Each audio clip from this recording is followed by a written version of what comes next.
There is a word for the thing that happened to you. You've never known what to call it.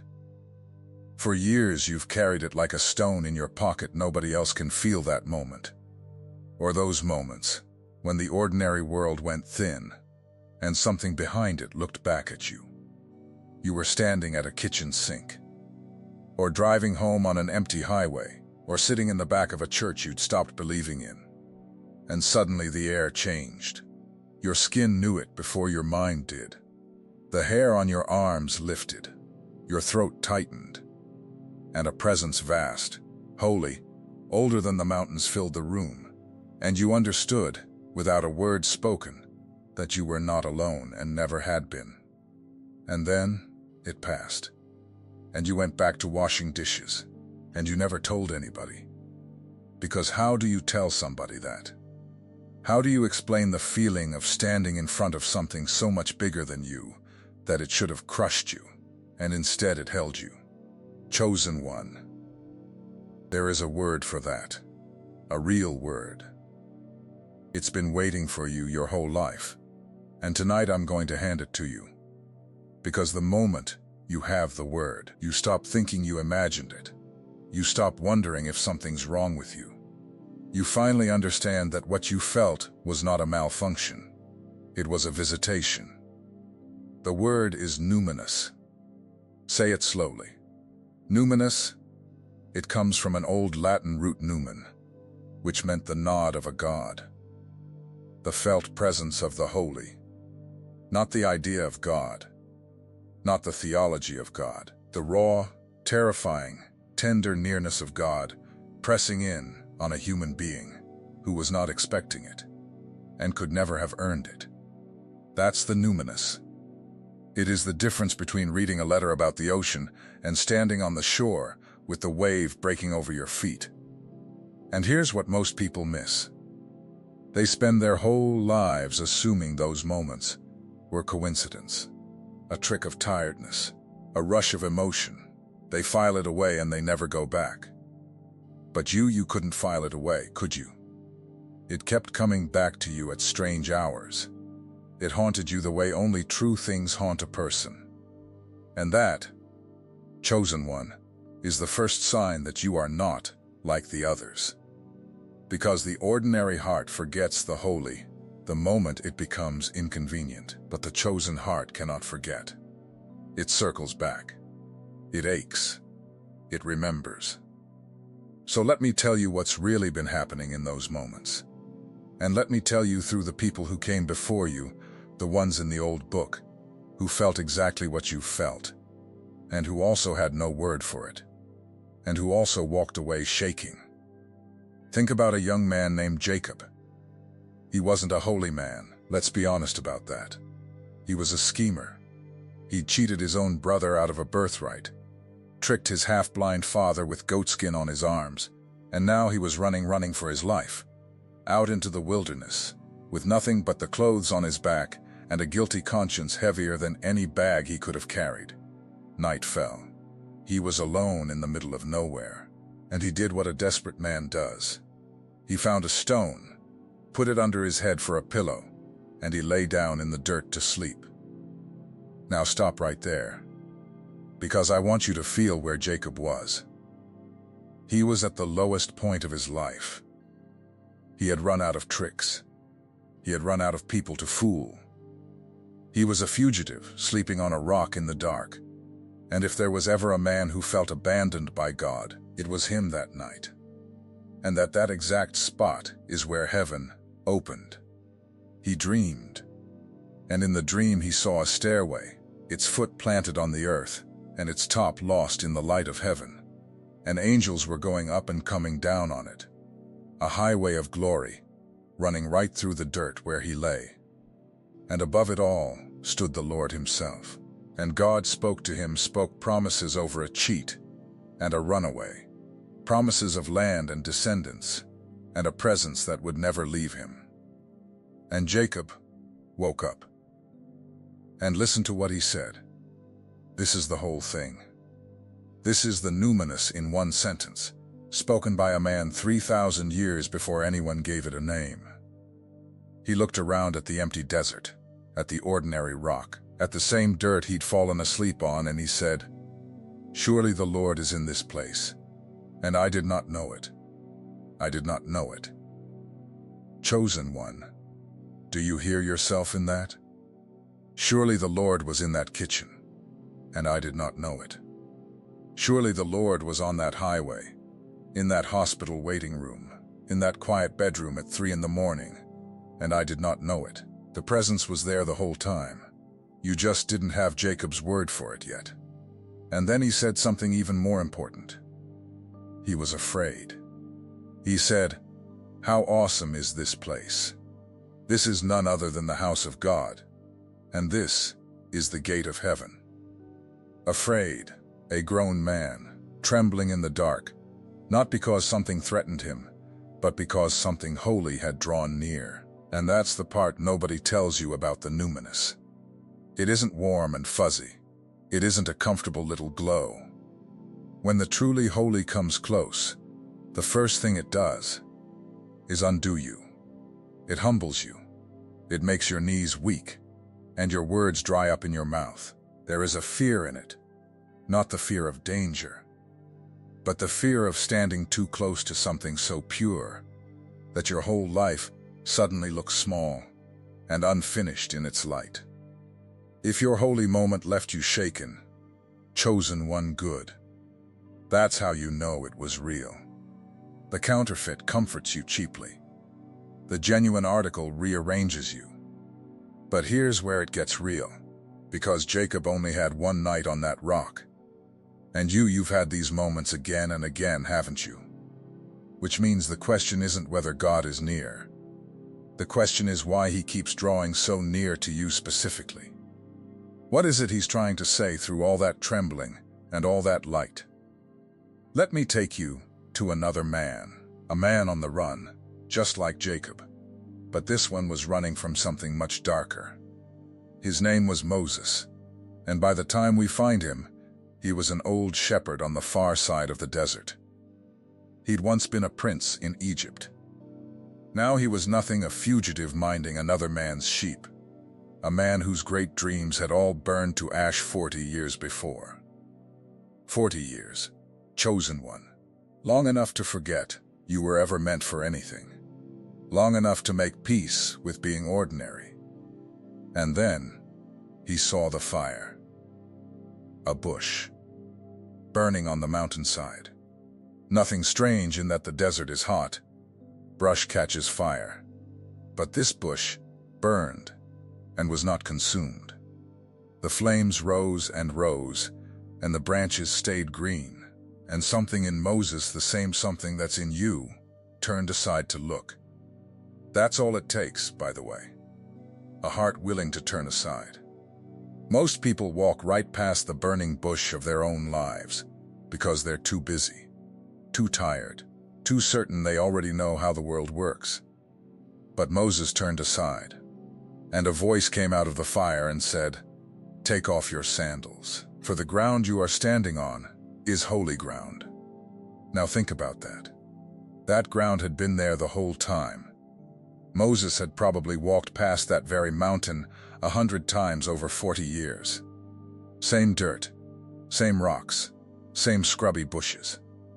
It had never once been holy until heaven showed up. And the moment heaven showed up, the dirt under a shepherd's feet became holy ground.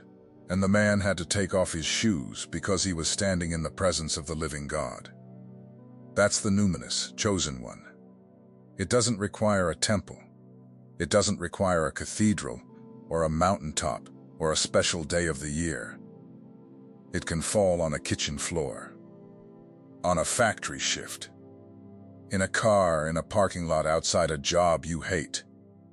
The holy is not confined to holy places. The holy makes a place holy simply by arriving. And when it arrives, you will know because you'll want to take your shoes off. You'll feel that you are standing somewhere you have no right to stand, in the presence of someone you cannot see, but cannot deny. And Moses hid his face. Scripture says he was afraid to look at God. There it is again, the fear, the trembling, the undoing. the most confident man, reduced to a barefoot shepherd, hiding his eyes. I've felt it. I'll tell you plainly. My name is George, and I've walked people through these mysteries for a long time now at kitchen tables, in hospital hallways, praying with folks at the lowest hour of their lives. And I've felt the ground go wholly under my own feet more times than I can count. The first time it frightened me half to death. I thought something was wrong with me. It took me years to understand that nothing was wrong with me. Something was right with me. I was one of the ones who could feel it. And so are you. But maybe you're thinking, George, my moment wasn't fire and glory. My moment was quiet. So quiet I almost missed it. So let me take you to a man who learned that the holy doesn't always come loud. His name was Elijah, and he was the greatest prophet of his generation. And when we find him, he wanted to die. He just won the biggest victory of his life, called down fire from heaven in front of a whole nation, and instead of triumph, something in him collapsed. A queen had put a price on his head, and he ran into the wilderness, sat down under a lonely tree, and told God he'd had enough. "Take my life," he said. "I'm no better than my fathers." Have you ever been there, chosen one? Right after a mountaintop, flat on the ground, wrung out and empty and wanting it all to be over? That was Elijah. And God led him gently, mind you, fed him bread, and let him sleep first all the way to a mountain, and told him to stand at the mouth of a cave and wait, because the Lord was about to pass by. And a great wind came, a wind so violent it tore the mountains apart and shattered the rocks. But the scripture says the Lord was not in the wind. And after the wind, an earthquake, the ground itself heaving. But the Lord was not in the earthquake. And after the earthquake, a fire, but the Lord was not in the fire. And then, after all of it, after the wind and the quake and the flame had spent themselves there, came a sound. The old words call it a still, small voice. A gentle whisper. A silence so full, it had a voice inside it. And the moment Elijah heard it, he pulled his cloak over his face and stepped to the mouth of the cave. Because he knew that whisper was the presence of God, and it undid him more completely than all the fire and thunder ever could. Chosen one, don't you dare measure your holy moment by how loud it was. God was not in the wind. He was not in the earthquake. He was in the whisper. He was in the quiet that fell over your kitchen when nobody else was home. He was in the stillness at 2 in the morning when the whole world was asleep and you were the only one awake to feel him pass by. The numinous is not always a flood. Sometimes it is a hush so holy you have to cover your face. So let me ask you the real question now. Why can you feel it when so many can't? You've watched them, the people who go through life with the volume turned all the way down on their souls. Church is a habit to them, or a chore, or a thing they left behind years ago. They've never once felt the air change. They've never trembled. And you used to wonder if maybe you were the strange one, too sensitive, too emotional, always feeling things too deeply. Chosen one, hear me. You are not too sensitive. You are tuned. There is a difference between a broken radio and a radio that finally picks up a station nobody else in the room can hear.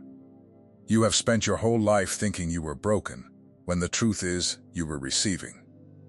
The numinous keeps finding you, because you are one of the few who can be found. And here's what most people miss about that. It's not a gift that came to make you feel special. It came with a weight. It came with a purpose. The people who feel the presence of God are the people God intends to send. Every single one of them in the old book, Jacob, Moses, all of them, the encounter was never the end. It was the beginning of an assignment. God does not draw near to entertain you. He draws near to commission you, which means the trembling you felt at that kitchen sink was not the destination. It was the doorway. The calling is wide. The instructions reach only a few. If there is a burning in your spirit right now, do not minimize it. That is the sign. The secret protocol delivers the 7 keys God reserved for those who are ready to unlock what was sealed inside them before birth. The full audiobook is included to absorb in depth, in your own time, in the presence of God. And the Awakening Map, the bonus guide that reveals the 5 stages of spiritual awakening and positions you with precision at the exact point of your journey today. Link pinned in the first comment. For a limited time only, because not every door stays open forever. Now let me take you to a place where the numinous nearly broke a man in half. Because I don't want you to leave here thinking this is all gentle glow and warm feelings. Sometimes the holy comes like a flood. There was a prophet named Isaiah, a good man, a believer. He wasn't a runaway like Jacob, or a fugitive like Moses. He was already devout, already faithful, and one day he was in the temple, and the temple was the holiest place he knew, and even that was not ready for what came. The Lord appeared, high and lifted up, and the train of his robe filled the whole temple, and there were burning angels, seraphim, flying above him, crying out to one another, "Holy, holy, holy is the Lord of hosts. The whole earth is full of his glory." And their voices shook the doorposts, and the whole house filled with smoke. Now here is a devout man, a good man, in the holiest building he knows. And what does he do when the real thing shows up? Does he smile? Does he feel comforted? Does he feel affirmed? He falls apart. He cries out, "Woe is me, for I am undone. I am a man of unclean lips, and I live among a people of unclean lips. And my eyes have seen the King, the Lord of hosts." Undone, that's the word. In one instant, standing in the actual presence of holiness, every mask he'd ever worn fell off. Every hidden thing came to light, and he saw himself for the first time as he truly was: small, unclean, unworthy.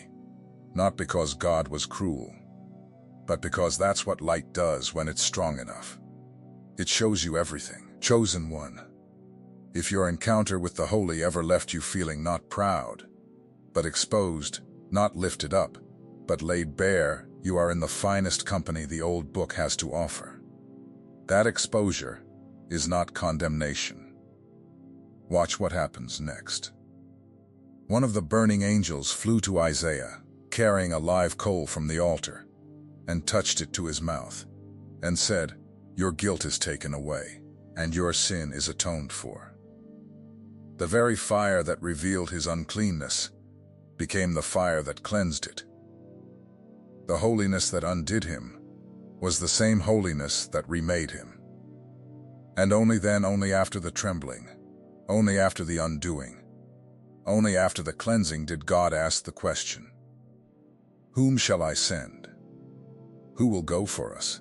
And Isaiah, the man who moments before had been crying that he was ruined, lifted his head and said, "Here I am. Send me." Do you see the pattern now? The presence comes. It undoes you. It cleanses you. And then it sends you. Every single time. The numinous is not a spiritual souvenir. It is a summons. And I believe with everything in me that you have been summoned. Not someday. Already. Those moments you couldn't explain: the kitchen, the highway, the 3 in the morning presence, those weren't random. Those were the coal touching your lips. Those were heaven saying, "Whom shall I send?" while you were still too shaken to understand you were being asked. Let me bring it close to home for a moment, because I don't want you thinking this only happens to prophets and patriarchs in ancient deserts. I knew a woman, an ordinary woman, worked at a grocery store, raised 3 kids, mostly on her own. She told me once that years ago, in the worst season of her life, when her marriage had ended and her money had run out, and she genuinely did not want to see the sun come up again, she was sitting on the edge of her bathtub at 2 in the morning. And she said, the room filled up. That's how she described it: the room filled up. She said she felt something wrap around her that was warmer than warmth, and a certainty settled into her bones that she was loved, completely, exactly as she was, in the ugliest hour of her whole life. She didn't hear words. She didn't see anything. But she said she knew the way you know your own name, that God was in that bathroom, and he had come all that way just for her. She never told a soul for years. She thought people would say she'd cracked. But that moment carried her. It became the ground she stood on for the next decade. And when I gave her the word, when I told her that what she'd felt had a name, that it was called the numinous, that it had visited Jacob on his rock, and Moses at his bush, and Isaiah in his temple, she wept. Because for the first time in her life, she understood that she hadn't imagined it. She'd been visited. She was one of the ones who could feel it. And let me give you one more, because there's a moment in the new part of the book that I don't want you to leave without. There were 3 fishermen, Peter, James, and John, and their teacher took them up a high mountain, just the 4 of them, away from the crowds. Ordinary men, rough hands. Peter especially loud, impulsive, always speaking before he thought. And there, on that mountain, without warning, their teacher changed before their eyes. His face shone like the sun. His clothing became white as light itself. And 2 figures long dead, Moses and Elijah, the very men we've been talking about tonight, appeared beside him, speaking with him in glory. Now watch Peter. He doesn't know what to do with himself. He's terrified and dazzled all at once, and he starts babbling, "Lord, it is good for us to be here. Let me build 3 shelters," saying anything to hold on to the moment, because he can feel it slipping, and he knows he'll never feel anything like it again. Have you done that, chosen one? Tried to bottle the holy? Tried to build a shelter over it, so it wouldn't leave? It never works. You cannot cage the numinous. And while Peter was still talking, a bright cloud came down and covered them. And out of the cloud came a voice, "This is my beloved Son. Listen to him." And the 3 of them fell on their faces to the ground, terrified. There it is again. The oldest response in the book. Grown men, flat on the ground, faces in the dirt, because the presence had come, and the presence undoes you every time. But hear what happened next, because this is the tenderness in it. Jesus came and touched them, and said, "Rise and do not be afraid." The same hand that had shone like the sun reached down into the dust where they were trembling and lifted them up. And when they raised their eyes, the glory was gone, and it was just Jesus, ordinary again, standing there in the quiet. That's the whole rhythm of it. Chosen one. The glory comes. It flattens you. And then the hand of God reaches into the dust and says, "Rise, do not be afraid." The presence that terrifies you is the same presence that lifts you. You felt both, haven't you? The overwhelming, and then the tenderness right behind it. That's not 2 different things. That's the numinous, holy enough to lay you low, kind enough to raise you up. Chosen one. That's why I'm doing this tonight. So that you'll know, so that the next time the air goes thin and the presence draws near, you won't reach for a rational explanation. You'll take your shoes off. You'll say, like Jacob, "Surely the Lord is in this place." You'll stop asking whether it was real and ask what it's for. Because here is the truth that ties all of this together. The numinous is not the same for everyone. Most people, in a lifetime, if they feel it at all, feel it once. A single brush with the holy that they spend the rest of their years half remembering. But the chosen, the ones sealed and set apart, before they ever drew breath, they feel it again and again. It follows them. It presses in on them at the strangest times. It will not let them go. And if that describes you, if you have felt the presence, not once but many times. If it has found you in kitchens and cars and hospital rooms and empty churches, if it has left you trembling and undone and somehow more alive, then stop wondering. Chosen one. Stop asking if something's wrong with you. Nothing is wrong with you. You are one of the ones heaven keeps coming back for. You are numinous ground. You are a burning bush that will not be consumed. And the fire that keeps falling on you is not there to comfort you into complacency. It's there to prepare you to be sent. The trembling was the doorway. You are standing at the gate of heaven, and you did not know it until now. So here's what I want you to do, and I want you to be specific, because I read these, and they matter to me more than you know. In the comments below, tell me about the moment. Your moment. The one you've never told anybody. Where were you when the air changed?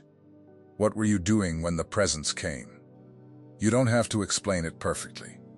Just tell me where you were standing when heaven drew near a kitchen, a car, a hospital, a hilltop, and one honest sentence about what it did to you.